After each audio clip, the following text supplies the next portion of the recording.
Hello and welcome to this week's Star Trek Sunday. It is just me this week, Stu Jackson. No Kira, I'm afraid. I've put out on social media and in the Discord and such like that due to some technical issues, we haven't got a normal show for you this week. In fact, we're sort of postponing our look at romance in Trek and reviewing the Lower Decks episode Errant's Cupid Arrow until next week instead, when we can get things back to normal. But things will be back to normal, but there has been so much work, so much news this last week that I thought it's really important that we get sort of the latest news out there. So here I am doing a brief stream this week. I hope you're all keeping well, keeping yourselves hydrated, really important in this heat wave that we've got at the moment.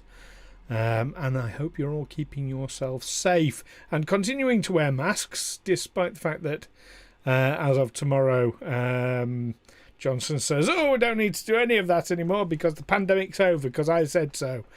I mean, he's a moron. He's an idiot, and he will get everyone killed. So do make sure you keep your distance, keep masked up. That's really, really important. So hello to Captain Quinn.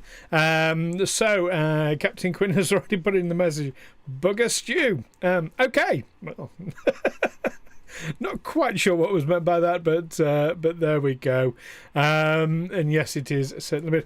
Now, Captain Quinn also put something in the Discord about Star Trek Mission Chicago in April of next year. I will be addressing that a bit later on. We have some interesting news regarding conventions. But that's it. I'm just going to launch straight into our news for this week, because if I bugger about the tech issues, got it. I did want I'm sure that wasn't quite what you meant, was bugger me, but yeah, anyway, so before I get really ranty and on my high horse about the whole pandemic and the government's non-dealing of it, I'm going to launch straight into news. So the first bit of news that I'm going to talk about today was Lower Decks ahead of season 2 launch on the 12th of August. Paramount released a new sneak peek which shows Boimler and Mariner. Well, now we can't see it in the UK yet, which is basically it sucks. It sucks the big one, and I'm not happy about it. But licensing laws and I don't know, some stuff like that is what it is. So I've not actually seen it myself, but I've been keeping myself appraised through breakdowns of the teaser trailer, the sneak peek rather. So this sneak peek, and we see Boimler and Mariner back together again. Hey Ed, yes, it does look a lot like. Now you say the car chase in Solo. I'm actually going to give a different take on that in just a moment. But yes, you do see Boimler and Mariner together in a car being chased through what we assume is a star base. But it also looks like a city or possibly a shopping center. I'm saying a car if you think the Argo from Star Trek Nemesis. That appears to be the type of that sort of off-road GP type thing, except this isn't off-road. They're being chased by some police type people, and they're wearing their white dress uniforms. Now this would be a la Insurrection, when everyone's wearing their white because it's Riker and Troy's wedding. Boimler appears to be back to being an ensign again, in spite of his promotion. It appears he's back to being an ensign again. Yes, they are being chased. Now, as they're being chased by these police type things, you do have things falling off the back that look very, very much like Data action figures or little statuettes of some description, quite a number of them. So it would seem like they've stolen them. That's the appearance that we have been given, but it is hard to say. But the scene that it puts me in mind of. So Ed said very much like the car chase in Solo. I'm actually going to say it put me more in mind of the Blues Brothers. You know, when they have that. I mean, that was, oh God, of its time. I mean, that was the most expensive car chase scene in cinematic history, when they have the car chase through the shopping mall. That's actually what it put me very much in mind of. You mentioned Ferengi Lidl. It's actually called the Lucky Ferengi, the shop that you mentioned there. But yes, so there we go. So we're seeing that we get an external shot of this. It's allegedly a space station. There's quite a number of much older ships. So you get an Andorian ship. There's a Marquis Raider in there. There are some definite, much older ships. When I say Andorian ship, we're talking like Enterprise era Andorian ships. Car chasing a shopping mall. That's what it seems like to me. I mean, it could be sort of a promenade type deal on a space station. It's very hard to tell, and quite often when they do these sneak peeks, these spoilers, these teasers, they will put scenes together out of context to give you a bit of a misstep on what might be happening. That does sometimes happen. So we shall see. We shall see when we eventually get Lower Decks, which will be, who knows. We haven't been given a date yet, really, I mean, CBS or Paramount, rather, get your shit together. We in the UK want to see Lower Decks. We want to see it as soon as possible. We can do it like next day when it's Picard, when it's Discovery. Why can't we do that with Lower Decks? That's what I want to know. We demand answers. We demand rigidly defined areas of uncertainty. There we go.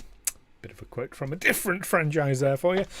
Anyway, moving on. So that's quite exciting for Lower Decks. Like I say, we are less than a month away from it launching in the US season 2.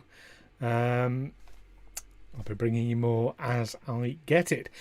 Now, moving on now to, we got a very, very big award ceremony coming up. The Emmys. Very, very exciting. We have the 73rd annual Emmys coming up. And I am very, very excited that the Star Trek franchise has 5 nominations for the Emmys, which is absolutely brilliant and absolutely amazing. I'm going to mention Lower Decks first of all for that, which has a nomination for Outstanding Sound Editing for a Comedy or Drama Series half hour. So it's a half-hour comedy or drama series. Outstanding sound editing. Now, I mean, for an animation, that's absolutely amazing, and it's an incredibly well-deserved nomination. But yeah, let's fingers crossed for Lower Decks on that one. Yeah, we don't have any acting nominations, unfortunately.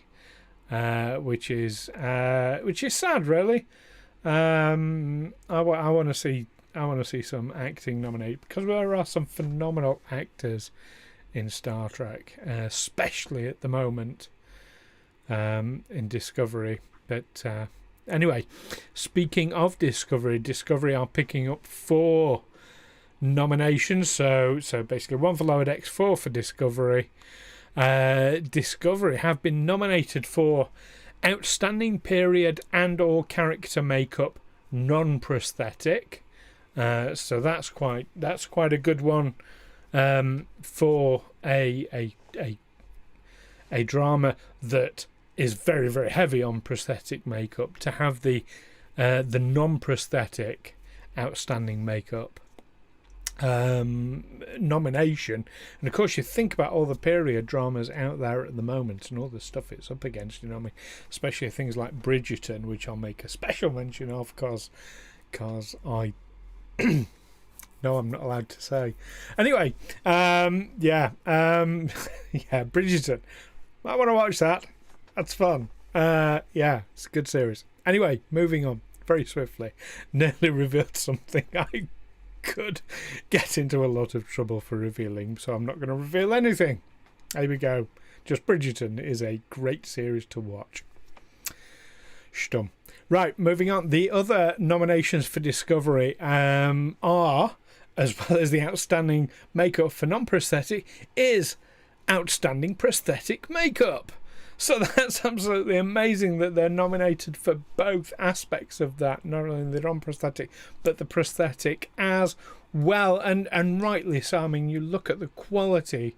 I mean, not just Discovery, but the shots that are coming back from Strange New Worlds, Picard, of course. You know, the standards of prosthetic makeup are just absolutely incredible these days. So yeah, really, really well. And they haven't mentioned your particular antenna there, Ed, but who knows? Because, you know, prosthetic makeup's in there. You might get a mention, you know, when they accept the award, assuming they win. If they don't win, you would have got an award, and that's canon. That's canon in my head, that you would have gotten an award if they don't win. But we're hoping that they do win, and then you'll get your mention. Yeah. So the third nomination that they've got is very similar to the Lower Decks one. This is outstanding sound editing for a comedy or drama series, 1 hour.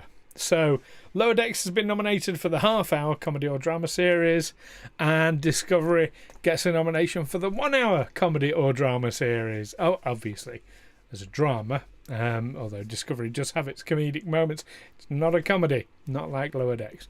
So yeah, but outstanding sound editing for that as well. I'm pleased to see. Now, here's the thing I'm going to say about Discovery. Well, I had a rewatch of Discovery quite recently, and one of the things that quite disappointed me was there was one scene in particular, and it had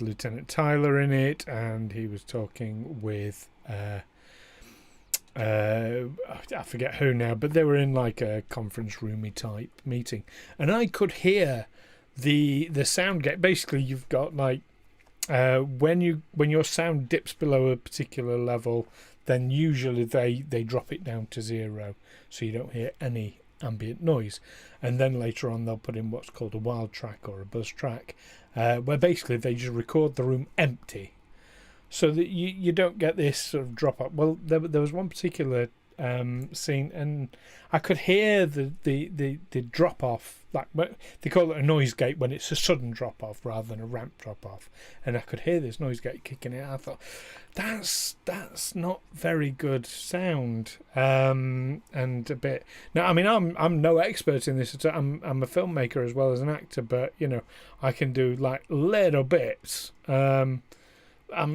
absolutely no expert when it comes to sound, but that was a one-off. That was the exception to the rule. But yeah, anyway, Discovery has a nomination for sound editing, and I hope I haven't just scuppered it for them by saying no. I doubt the awards panel for the Emmys will be watching this stream to get our take on the nominations. I doubt that very much.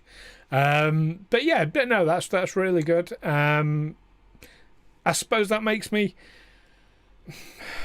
less optimistic about that particular nomination. Yeah, we'll keep that really between ourselves, but I'm less optimistic about sound editing. Prosthetic makeup, I think they're definitely in with a very good chance of, and non-prosthetic makeup as well.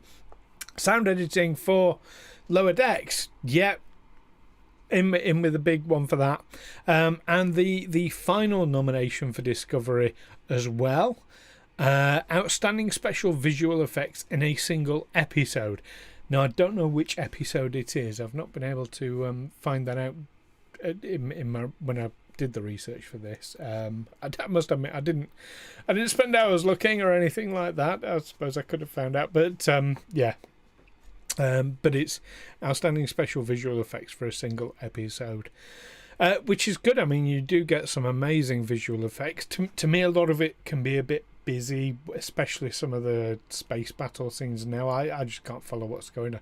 They're a bit like the Transformers movies of recent years. It's just like it's all and it's like visual white noise to me. I just haven't got a clue what's happening. Which is a shame, because I feel like I'm missing out on something quite phenomenal. So yeah, so it can be a bit busy, but the slower scenes look absolutely beautiful. So there we go. So that's that bit of news. 73rd Annual Emmy Awards, 5 nominations for the Star Trek franchise. Very, very good. So many of you know I'm big on my collectibles, with my toys, as my partner calls them. Well, I don't dislike them as films. So Captain Quinn says, if you want to waste 2 hours, watch one of Bay's Transformer movies. Yeah, I don't dislike them. I really enjoy the stories and some of the characterizations, but it's partly... It's not the Transformers that I grew up, which is Generation 1. As I was growing up, you know, I collected Transformers. It's not the Transformers I grew up with, which kind of makes it a bit harder to get into. Good storylines. Certainly like the storylines. Like the performances in them for the most part. Shia LaBeouf is just a dick and can do one. But apart from that... yeah, but I don't know. I won't call them a waste of time. I think, you know, it's a different era now, and a different market, and they didn't want it. They didn't want to market to us. I suppose that's the thing, which is fair enough. They can market to whoever they want. Anyway, so speaking of toys, Playmates toys during the 90s was synonymous with the Star Trek range. In fact, I've shown one of the Playmates, the NCC 1701, big model that isn't mine, it's my partner's. Now there's some new news that has come out from both Playmates and Viacom CBS Consumer Products, which is that they have formed a new global license for Playmates. So we are going to be getting some more Playmates toys, which is absolutely brilliant, because they are really good quality, really faithful to the license. So yeah, they got a really good history. So that'll be something very much to look forward to. I've got to say, as a side note, Viacom CBS Consumer Products. Just every time I read it or hear it, I just think of Omni Consumer Products from RoboCop. You know, that evil corporation who owned everything. Yeah, so that's if ever I mention Omni Consumer Products on this stream, I probably mean Viacom CBS Consumer Products, just so you know. Now, the release of the new Playmates toys is going to come bang smack in line with Prodigy being released, which makes perfect sense because it's aimed at kids, obviously.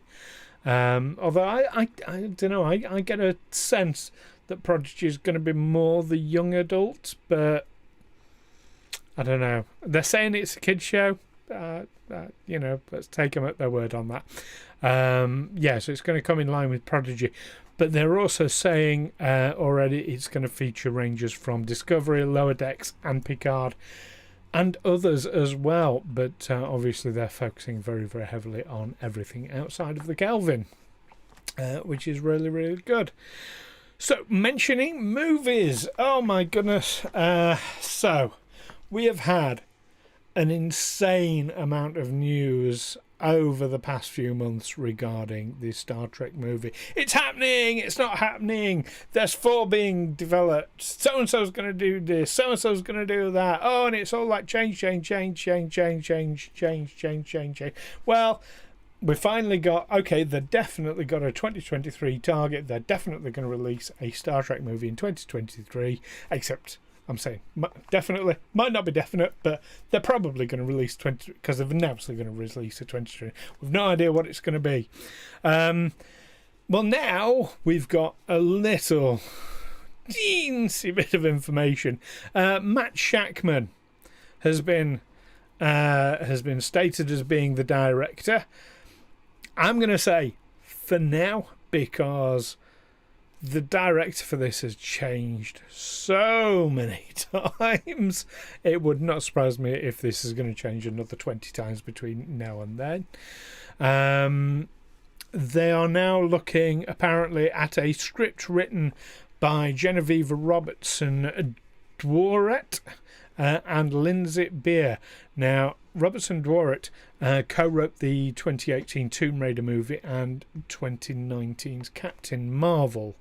So that would be very, very good to see. Hopefully we'll see a lot more sort of stronger female characters, which we desperately need in the franchise. Obviously we've got strong female lead from Discovery. We've got strong female characters coming up through, but we need more. We definitely need more. So hopefully we can see more of that. Certainly very well known for it. Apparently she's also writing the upcoming Silver Table movie for Marvel, and also the animated Gotham City Sirens film. So she's definitely got a good pedigree for it. She's the one to do it. As for who's going to be in this brilliant movie, directed by Matt Shakman, written by Genevieve and Lindsay, we don't know. We don't know who the actors are going to be. We have no idea if it's going to be Kelvin timeline or Prime timeline or set on a not Enterprise or future or past, or we have no information whatsoever. The closest thing that we've had was a simple tweet from Justin Kroll saying he's hoping that Chris Pine and crew will get on board. There we go. So I'm going to say, like, they're playing this as, oh look, here's a big announcement about that. It's not a big announcement at all. In fact, it's I mean great, yeah, those are names and fantastic names to be involved, but I don't know. It's a bit of something or nothing. It has changed so many times that I'm just like, okay, well, we'll take that information, file it away, and kind of forget about it. Captain Quinn mentions in chat liking the idea of a Tarantino Trek still. I'm going to say I think that would be fucking appalling for the franchise, and I'm going to back up why. Because Tarantino is famous for pushing boundaries, which is great. I'm all one for pushing boundaries. I don't mind pushing boundaries, but I think if given the reins to Trek, Quentin Tarantino, who hasn't really pushed any boundaries for a long time, will feel a huge urge not only to push boundaries. I mean, he wouldn't just be pushing boundaries on Trek, he'd be trying to push boundaries in cinema at the same time. Now, in terms of where those boundaries lie, Star Trek is quite a long way away from the leading edge. You look at art house movies, things like Nymphomania Volumes 1 and 2 sort of really pushed the sexual explicitness of art house cinema, like, really strongly. And that's the the kind of realm that Tarantino likes to live in is the very leading edge of what is acceptable within cinema, and that's the boundaries he likes to push. Now, Star Trek is so far removed from that, it would be too much of a quantum leap for Star Trek to suddenly be pushing the boundaries of cinema. You know, I mean, and what is he going to push the boundaries on? You know, what is there left to push the boundaries on?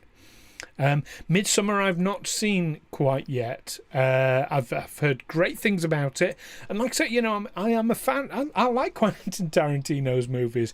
I just don't see him as you know, he can be the biggest Trekkie in the world, but his style I don't see as a good fit with Star Trek. That's my personal take on it. Other people will have different takes, I've no doubt, and there would also be an element of, because you know, Star Trek needs its popularity, it needs to be kept in the news. It needs to be kept in the news in order to survive, in order to continue. And Tarantino would definitely get Trek back in the news. I mean, it's in the news to a degree, but not as much as it could be. So, you know, he would definitely be a positive influence in terms of social media awareness. So that's not necessarily a bad thing. Well, now the original series pushed boundaries with a black woman in a leading role.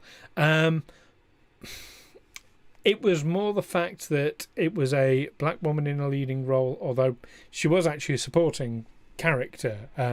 You know, as much as it pains me to say it, I'd love to think of her. To me, she's a leading lady, but she was a supporting character because the leads were in fact Kirk, Scotty, and Spock. Kirk, McCoy, and Spock. So yeah, they were the leads. But yeah, so there's that. Also, you have to bear in mind there were a lot of TV programs around at the time that had black women in leading roles, just not on network TV, and it sounds almost like a semantic difference, but you know, I mean, it was a big difference. It was an important difference. The whole, you know, first interracial kiss thing. You know, you have to put it on a network TV show because it had been shown on TV, and it had been shown on TV a lot, just not in a network TV series. So yes, Star Trek pushed boundaries, but again, you know, it wasn't at the leading edge of pushing boundaries. It's never been at the absolute leading edge. That's what art house is for. That's what independents are for. To push those boundaries, and I just don't see. I think it would hurt. So, you know, look at the pushback that Star Trek is getting now. Oh, it's woke Trek now.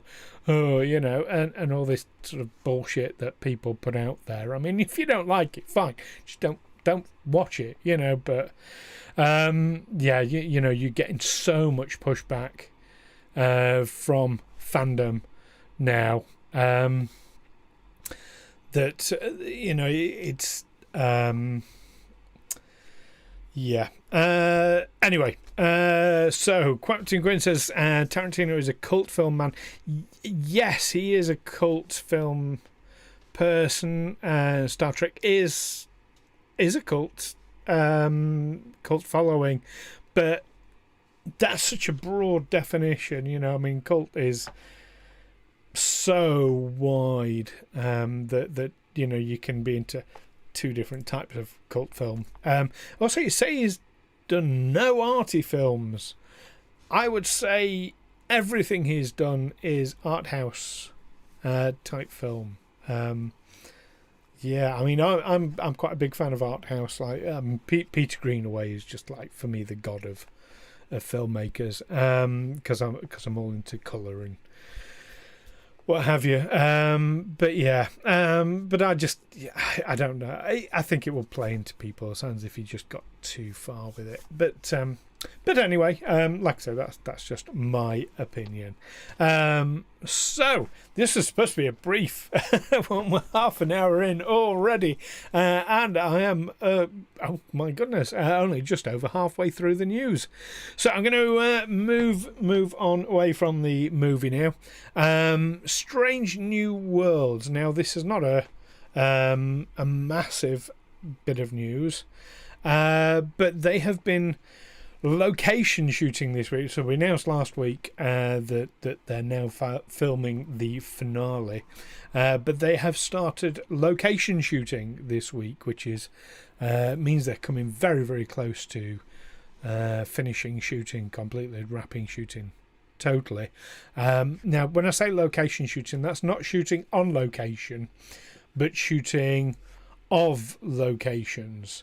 They've been taking lots of footage of New Mexico landscapes, which is a very, very popular place for filming alien landscapes, and these will be put into sort of visual effects later on. But yeah, so that's kind of a, to me that suggests that they've either wrapped with the actors, or they're very close to wrapping with the actors to be going out and shooting that sort of thing, because you need the footage with the actors, because you then need to know, well, what angles are we actually shooting at, what elevation are we shooting at, because like even a couple of millimeters difference with your sort of background shot to your actors shots can make it look off, it can make it look weird. So getting that absolutely perfect is essential. Then there's your light directions, and so filming at a very specific time of day is really important. It's I mean, there is so much to it that you really need the footage with the actors before you can do your location shots, your basically your background shots. Yeah. So they've been doing that this week. So yeah, it looks to me like they're getting it all tied up, which is absolutely fantastic. Now, something that's been used quite heavily in Strange New Worlds and in Discovery as well. So a bit of news about Discovery Season 4. They've been using quite heavily, and I think they've been using on the same sound stages, to be honest, something called AR wall virtual sets.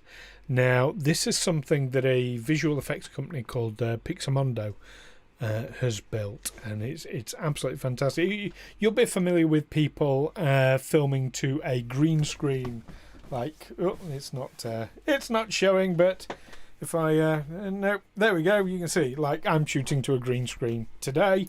You'll be familiar with green screen technology, but what this AR wall virtual set does is it shows you the image. So rather than an actor, because I can't see a red alert sign behind me, but it actually gives the actor basically the image to work against. So absolutely fantastic. It's probably not going to be what will actually be used, but it is green or blue screen, or you can do it on there's all sorts of different ways of doing it. It doesn't have to be either, to be honest. But yeah, you would use green screen or blue screen for different things, essentially. So they've built this thing, and it's 30 foot high, 70 foot wide, and wraps round like a horseshoe. So your camera can sort of pan and come in. Absolutely brilliant to see it happening. But yeah, it's just this major bank of LED images, which is absolutely fantastic. It also helps with filming the actors, because your light reflection, your light bouncing off the actors themselves, it's basically another step forward to making studio filming look far more realistic than before. And Sonequa Martin Green has been she's been doing interviews lately, because we've got the launch of Space Jam 2, which I think she's involved in, or something like that. But she's been talking in interviews about Discovery, of course, and in particular talking about how big a deal it is to have a black woman as a captain in the franchise. So that's very, very exciting. You don't have to go to Kirk's Rocks to kill Bill and Ted. You're absolutely right. Do you know what? They've been used so many times in so many different Star Treks, those particular rocks. It's not just from there. In fact, there was even a depiction of them in Lower Decks as well. Yeah, there we go. So that's Discovery and Strange New Worlds.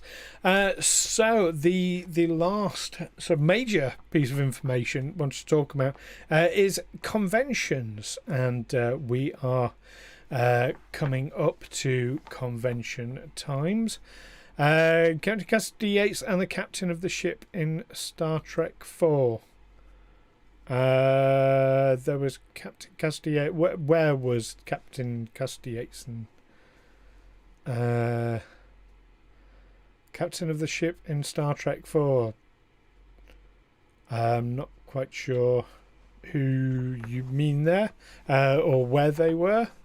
But yeah. Anyway, so conventions season. Coming up in less than a month's time this year, you have the return of probably the biggest Star Trek convention in the world. Of course, Star Trek Las Vegas, which is it didn't happen last year. It was the first year it didn't happen in its history, for obvious reasons, but it is back this year. Whether that's a good idea or not, I don't think so. No, Cassidy was Deep Space Nine and the other cat. Okay, I don't. I'll be honest, I don't know what you're referring to there, Captain Quinn. But okay, I'm sure other people watching will. Yeah, my mind's gone off to other things, but yeah, whatever it was I mentioned that involved. Anyway, so this is going to be the 55th year of Star Trek Las Vegas. It's going to be taking place from the 11th to the 15th of August.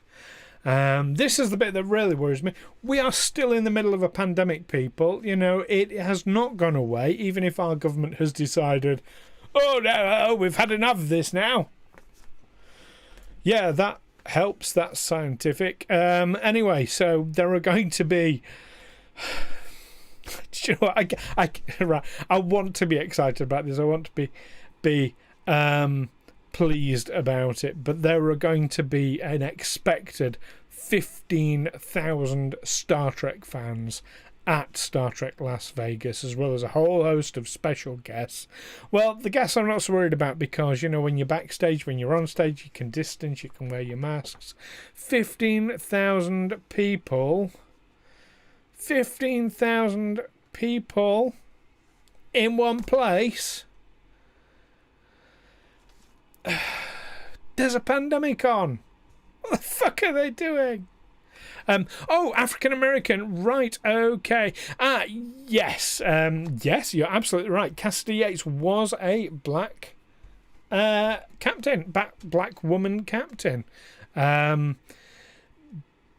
she wasn't a lead in Star Trek, and I think that's kind of where it's coming from on that. She, again, you know, it's that whole horror thing. She was a supporting character. And they even made a bit of an issue about it in Star Trek. Oh, a freighter captain. Oh, you know, like, yeah. I mean, all right, Deep Space Nine was a while ago, and I love Deep Space Nine. People will know it's my favourite series, but, you know, they could have done better, I think, even them. With that. Oh yeah, she was a regular, absolutely. In the same way Nog was a regular, but you know, saying a lead character has a very definite definition in a series, and yeah, and not being in every episode is. It's not that's not the actual definition, but yeah, but lead has a much more. She was definitely a supporting character. If it came to award season, she wouldn't be winning it for lead in that particular role. just so you know.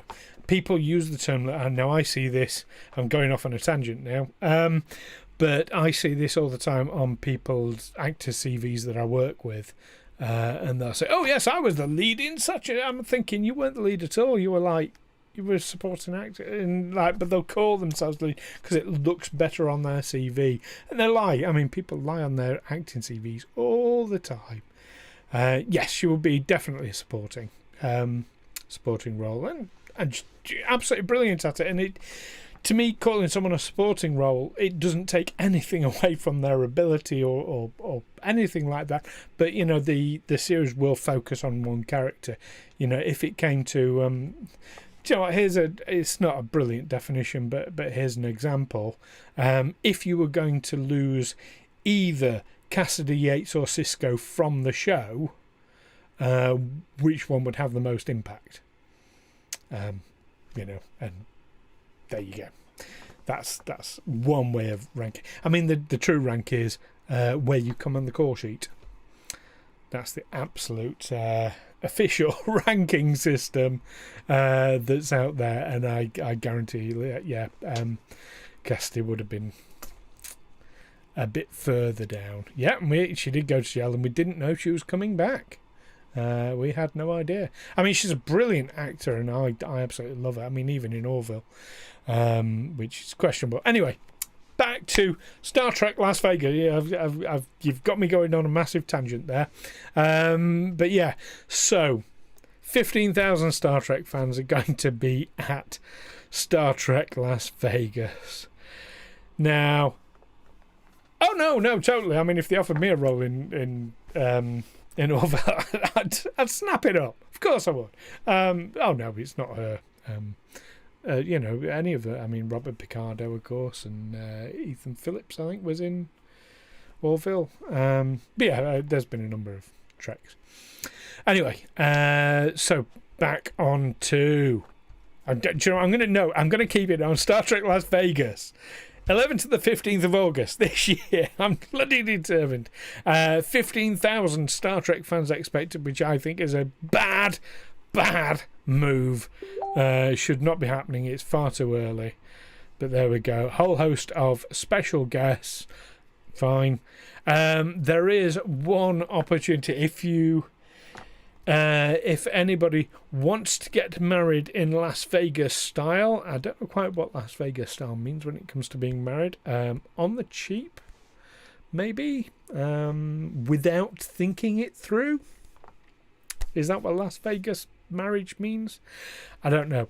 But if it's your dream to get married Las Vegas style with a bit of Star Trek thrown in, you can actually say I do on either the original series bridge or in the Next Generation's 10 Forward. They have replicas of both sets there, and you can get married on them. Which, now I'm not a person who ever has had a desire to get married. I think good luck to those people who do. Fantastic. But yes, if that's you, if that's what you would want to do, then wedding packages start at only $1,500, which includes a ceremony and a photo session at the location, and it can accommodate up to 50 guests. So spread your COVID around all your guests. Absolutely. Dear me. Yeah, I'm not a fan. It's too soon. It's all too soon. But there we go. Cheaper to build your own set at $1,500. I don't know. If it's a decent set, no.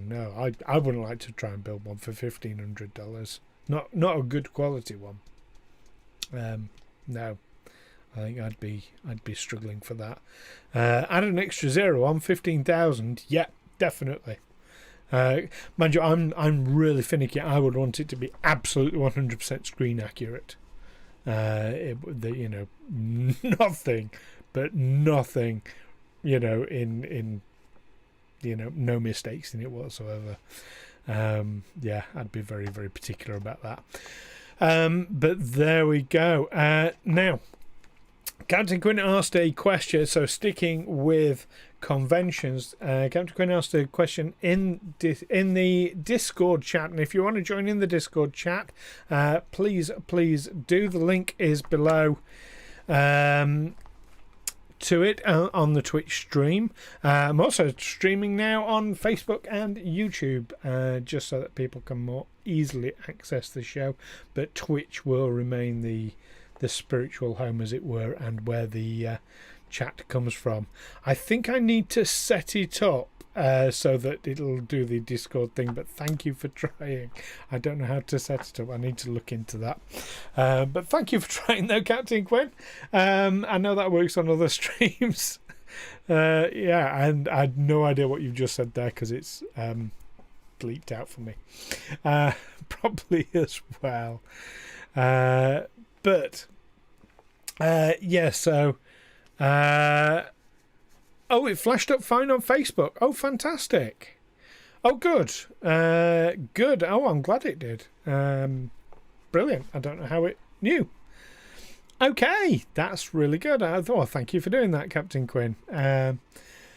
Brilliant. So, yes. So, Captain Quinn asked in the Discord, Star Trek Mission Chicago in April, which, of course, well, Captain Quinn asked if you'll know anybody there.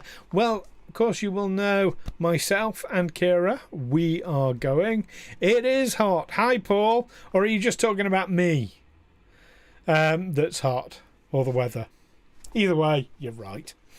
Yeah, this is why we're on red alert, is, you know, partly the weather, partly the pandemic.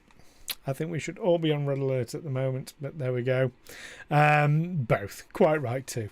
Yes, so, Captain Quinn, you will know me, you will know Kira over at Mission Chicago next year in April. Now, I have a little bit of breaking sort of news on this. We know that Will Wheaton is the only confirmed guest at the moment. I mean, it's early days yet, and actors find it hard to sort of commit that far ahead. I get that. But yesterday, I reached out to probably my favourite actor. I'm saying probably. He is my favourite actor from the, let's say, current Star Trek. Anthony Rapp. Who is a lovely, lovely, lovely guy. And Anthony responded to me, and he said that he is definitely hoping to be there. So, I mean, we can't count that as a commitment, get that? But he has said that he is certainly going to be there if he can at Mission Chicago. So, there you go. He is a huge D&D fan. He GMs a lot of games as well. He is absolutely awesome. He's got lots of time for his fans. So yeah, he's definitely one of my favourites. Absolutely. So there we go. So that's 4 people we can name that you know, Captain Quinn. Me, Kira, Will Wheaton, and Anthony Rapp. So there we go. It's worth going just for that, I think. Well, there we go. That's all the news. Do you know what? It's probably as well I did this as a separate show, because here we are 50 minutes in. Although, you know, digression probably plays a big part in that, especially when it comes to me. We all know what I'm like. But there we go. He did, yes, Spacey. Yeah, it wasn't James Spader, it was Kevin Spacey. But yes, he did take time out to clear the waters. Mano Inter. Oh, I can't even say his name properly. Anyway, Ichab. That guy is just an arse and a dick. But yeah, he was a lot of victim shaming going back with the whole Kevin Spacey thing. But there we go. Anyway, that's all the news we have for now. Make sure you tune in next week when we will hopefully be back to normal. It's not massive technological issues, fortunately, but it's something that did affect today somewhat. So hopefully it will all be resolved for next week, and we can get on with our review of the Lower Decks episode, Cupid's Errant Arrow. And don't forget to play the bingo game when you watch Cupid's Errant Arrow, so you can join in with us as we swap our scores, Kira and I. We will be talking, connected with the episode. And of course, do you know what? I should have used the whole get married in Las Vegas thing on the bridge of the Enterprise as a segue, because we will be talking about romance in Star Trek next week as well. On top of that, do you know what? Conventions. I have something very, very special planned to share with you as part of the Divine Treasury next week. So coming back onto Mano, it's not just that whole thing. He's been especially creepy, particularly with younger female fans, messaging them less than appropriate things. There's a big history to Manu or Icheb, as was it's great that Anthony's drawn a line and he's happy, but there's a real unpleasant history there, and it keeps doing, I'm human and I make mistakes. Well, yeah, but you don't have to be that much of it. We all make mistakes, but not to the point of being inappropriate with your fans. Anyway, that's all by the way. So we will next week be talking about romance on Star Trek. That's not a very good segue at all, straight from that thing. Divine Treasury. Yes, I've got something very special that I'll be bringing you from, my God, it was 18 years ago. Holy shit. There was a special Star Trek The Adventure, not to be confused with Star Trek Adventures, but Star Trek The Adventure in Hyde Park. It was a huge experience thing, and I've got something from that itself to share with you next week in the Divine Treasury. Hopefully, fingers crossed, I'm not going to make any promises because it's not down to me, but hopefully as well we're going to have another video from Kira's cosplay. No, I wasn't 18 years ago. I was 30 18 years ago, Paul.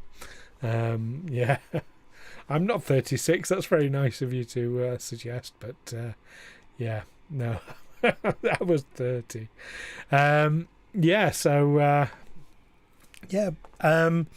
So hopefully we'll be getting something from cosplay, and hopefully, because we've had so much news this week, hopefully there'll be some news between now and next week that we can share with you as well. That'll be something to look forward to. Captain Quinn in your 20s 18 years ago. There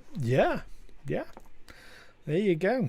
Fantastic. So all getting on. One thing's for sure, we're all getting older. Every moment of every day. There we go. And on that depressing note, I will look forward to seeing you all in the week on the Discord. Get in there, let's have a good chat. And of course, I'll be seeing you next week with Kira, back to normal, let's all hope, on Star Trek Sunday. In the meantime, peace and long life, and live long and prosper. Take care for now. Bye.